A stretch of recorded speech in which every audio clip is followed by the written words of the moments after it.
Street Racer. Imagine a game combining the genius of Mario Kart with Street Fighter. Street Racer! Where the entire world and underworld are represented. Street Racer! Where you can fly and fight and electrify. Street Racer!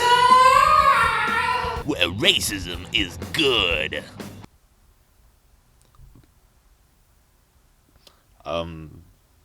Street Racer.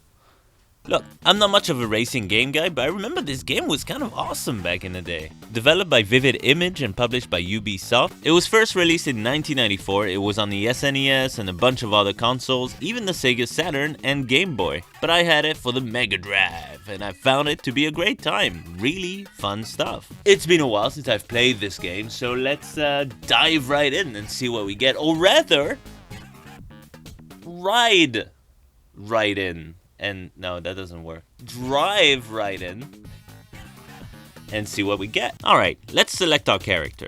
And I feel like this is about as bad as I remembered. Look, get the elephant out of the way, or whatever that goddamn expression is. This game has its stereotypes, okay? There's an African dude called Suzulu who looks like this. The Middle Eastern guy has a magic carpet. The Japanese character doesn't even have a name. He's just a sumo. But wait a minute, Frankenstein's monsters in this? What? What? But I guess, European countries roasted as well here, so is that the South Park Family Guy get out of jail free comedy card? Well, like, the racism is so funny and there's so much of it that it becomes confusing and overwhelming ethically to the point where it starts to count as not racist? You know what? I'll take it. I will take it. And let's just move on. So this game boasts just about everything we love about kart racing games. Weapons and bombs and stuff getting in your way, extreme speed, and the old ultra-violence. Alright, not bad. But does it have any turtles in it? Didn't think so. 0 stars. Every car has its own personalized quirks, which is pretty sweet. Like the Frankenstein car grows bat wings, Surf's car inflates like Booba. It's a creative little game. It doesn't do anything too groundbreaking or drastic, granted. It's just kart racing with extra memes, but they do it really well. This is a multiplayer must, folks. There's a few different modes in the game. You've got practice, head-to-head. You can do a championship, which is a good challenge, as usually one of the cars is clearly faster than the rest. And spoilers, it's not you. The AI in this game adapts to your level of crappiness. This game looks so pretty. It's like they took Hang On, what made that game so good, and gave it like a full Genesis makeover, throwing in some cartoon, wacky racist style shenanigans in there. The graphics are cool, the backgrounds are cool, the speed, especially on the Genesis version, is simulated really well. The character designs are interesting, but well defined for sure. The cars are great, the tracks are cool, especially Frank's stage. Haunted castles, bats,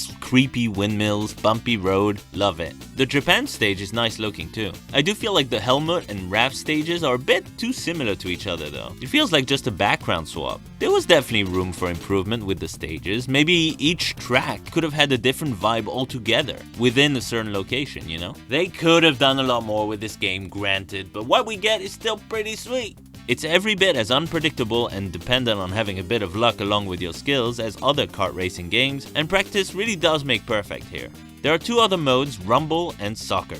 Rumble is weird. It's where you're basically just sitting in the same spot, but you're actually moving in a circle arena trying to kick everyone else off. It's a nice idea and it can be really fun with friends, but if it's just you and random enemies, you might get tired of it pretty quickly. It's not bad, but it's a little weak. You know what Rumble mode in this game reminds me of? The game Destruction Derby. I should review that game at some point. Along with the colorful, cartoonish graphics and nice animations, the soundtrack is kind of great. Every racing location has its own distinct theme, and they're all bangers. Good sound effects too. Soccer mode is bizarre, and it'll take some getting used to, but it's also kind of awesome. Basically, there's this one goal with a JPEG of a couple of hands moving left and right half-assedly, acting as the keeper. So the ball is thrown in this face-on perspective, and you're messing around with the reverse controls, trying to figure out how to throw this damn thing when you finally do get it. It's a big old mess. It's stressful and very silly, but soccer mode, with a couple of pals playing with you, it's a treat. Trust me on this. You know what? This whole game's a treat.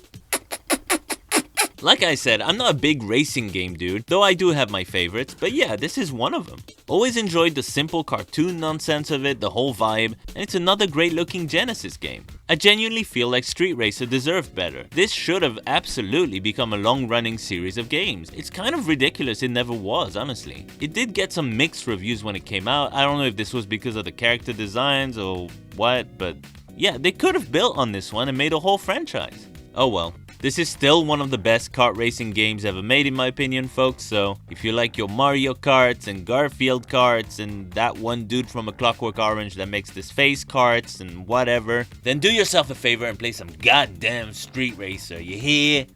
It's really dumb, but it's a lot of friggin' fun. And so it goes that, I just pooped a little. I didn't know how to end this video, so, yeah. That's about all I got for you. I just pooped a little.